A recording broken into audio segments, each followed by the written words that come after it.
শুনেন, এটা আপনাকে মনে রাখতে হবে, বাংলাদেশে যদি এখন 18 কোটি মানুষ হয় এই মুহূর্তে, আমাদের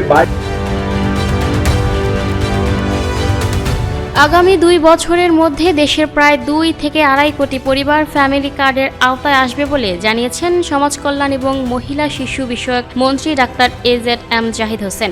করে হলে 4.5 কোটি ফ্যামিলি আছে। We need to collect all the information. Information কালেকশনের যে একটা প্রসেস। শনিবার 28 ফেব্রুয়ারি দুপুরে দিনাজপুর জেলা প্রশাসক কার্যালয়ে জেলা পর্যায়ের সরকারি কর্মকর্তাদের সঙ্গে মতবিনিময় সভা শেষে সাংবাদিকদের প্রশ্নের জবাবে তিনি একথা জানান। ডাক্তার জাহিদ হোসেন বলেন, দেশের আনুমানিক 18 কোটি জনসংখ্যাকে 5 সদস্যের পরিবার হিসেবে বিবেচনা করলে মোট পরিবারের সংখ্যা দাঁড়ায় প্রায় 4.5 কোটি। এই বিশাল জনগোষ্ঠীর সঠিক তথ্য পেতে সরকার বিশেষ উদ্যোগ নিয়েছে। আমরা প্রতিটি পরিবারের দরজায় দরজায় গিয়ে তথ্য সংগ্রহ করছি। প্রশাসনকে জনগণের সেবায় এমনভাবে নিয়োজিত করা হয়েছে যে কর্মকর্তারা সরাসরি মানুষের বাড়ি গিয়ে তথ্য নিচ্ছেন। তিনি বলেন, প্রথম দিকে হতদরিদ্র, তারপরে দরিদ্র এবং পরে নিম্নবিত্ত, পরে মধ্যবিত্ত এবং উচ্চবিত্তরাও কার্ড পাবে। কার্ড পাওয়াটা প্রতিটি নাগরিকের অধিকার। ভবিষ্যতে সবাই এই সুবিধার আওতায় আসবে।